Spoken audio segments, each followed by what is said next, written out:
oil and gas wells to buy popularity as he became increasingly authoritarian, antagonized his opponents, and let the country's infrastructure rot.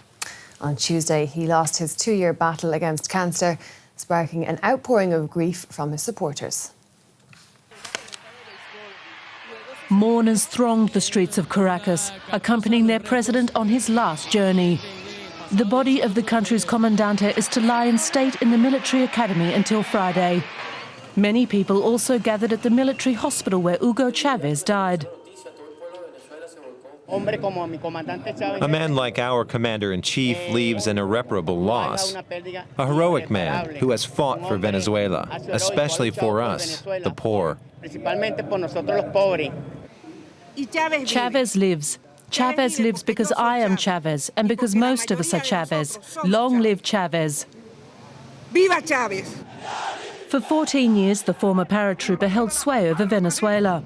Critics say Hugo Chavez became increasingly autocratic, but he also pumped billions from his country's oil revenue into social projects and won the adoration of the poor. On the global stage, Chavez allied himself with Iran and other opponents of the United States and promoted Latin American solidarity. His last foreign trip was to Cuba, where he underwent intensive cancer treatment. And leaders from all over Latin America were the first to come to Caracas to pay tribute.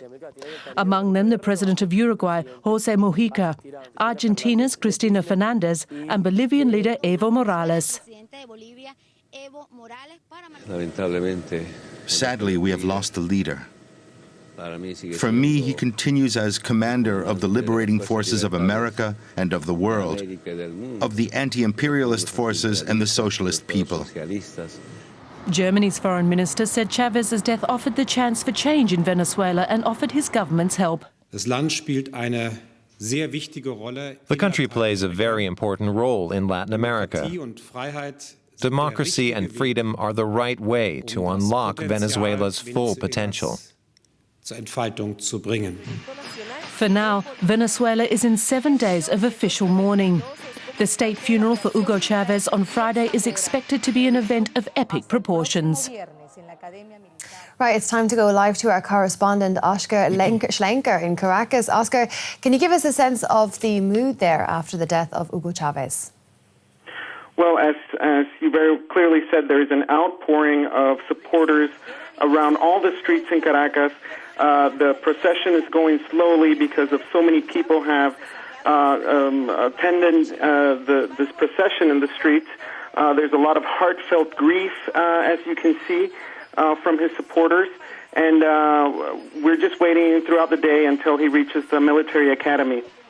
Now, hours before his death, Oscar, there were some strange comments by Vice President Maduro about enemies of the nation being behind Chavez's death. What did he mean there? Yes, well, a few years ago, the body of Simon Bolivar was exhumed to detail that he was murdered when history shows that he died a natural death. And he made comments about that in the future Chavez's body might do the same, and that his historic enemies are behind his sickness. At the same time, he expelled 2 U.S. military attachés that were here in Venezuela because of assumptions of spying, and the U.S. has said that they might do the same as well with military attachés in the U.S. Okay, well, Oscar Schlenker, we're going to have to leave it there. Thank you very much for speaking with us. Right now, we're joined in the studio by Professor Tom O'Donnell to talk about Chavez's influence. Tom, thank you very much for joining us here at DW. Pleasure. Thank you. Now, you've lived in Caracas yourself. Yes. Can you tell us about the legacy, or how you would assess Chavez's legacy?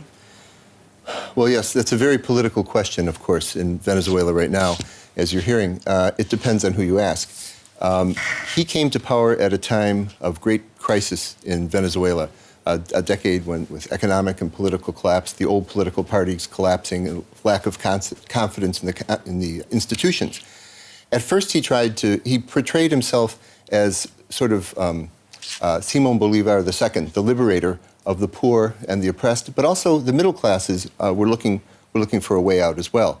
And massive numbers of people followed him. At first, he had been tried a military coup, but then he turned to democracy and won election overwhelmingly. And really, on the one hand, he really does embody this awakening of the poor and the middle classes for a new sort of democratic, inclusive, and just Venezuela. However, he was also a practical politician who ruled the country for 14 years, and one has to look at that. Institutions were collapsing in Venezuela. The task was to build institutions that could change the country, change the lives of the people.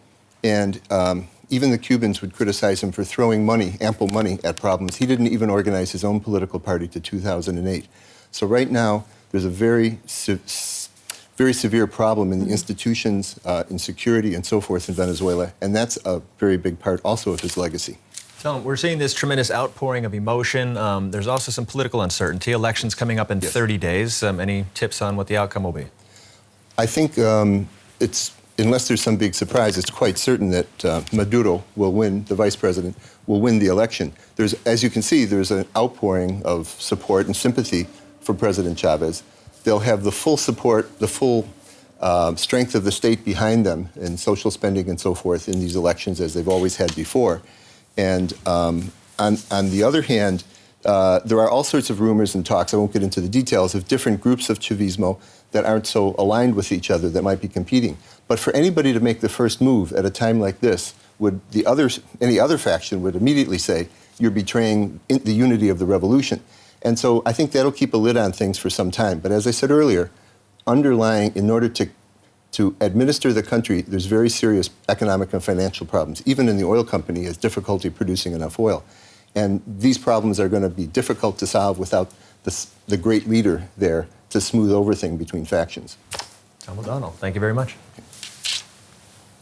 Turning to other news at this hour, and South Korea has clearly warned North Korea that it will retaliate if its territory is attacked. A defense ministry spokesman also says that any counterstrike would target Pyongyang's top leaders.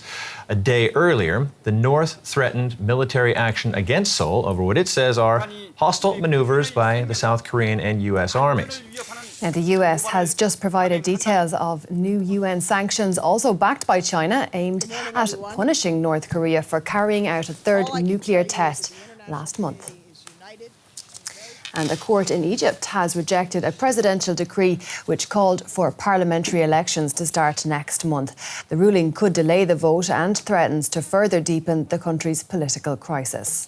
Tensions between supporters and opponents of Egypt's Islamist-led government have fueled weeks of unrest. There were violent protests Wednesday in Cairo and Port Said, which has seen days of clashes between police and demonstrators who are protesting death sentences handed down in connection with last year's soccer stadium riot, in which more than 70 people were killed. The Arab League has lifted a ban on weapons deliveries to the Syrian rebels and has offered the Syrian opposition to take a seat as the representative of the Syrian people in their organization. The rebels say they can get rid of the regime of Syrian President Bashar al-Assad if they get better equipment. The two-year conflict has claimed more than 70,000 lives, and the number of refugees who are fleeing the fighting country is continuing to climb.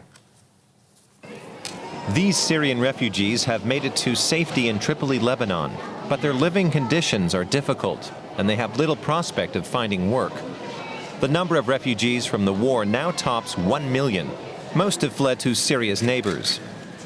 Rebels seeking to oust President Assad want weapons. In Brussels, the Free Syrian Army's chief of staff, Colonel Salim Idris, says if his troops were better equipped, the regime would be gone in days. And it is very clearly to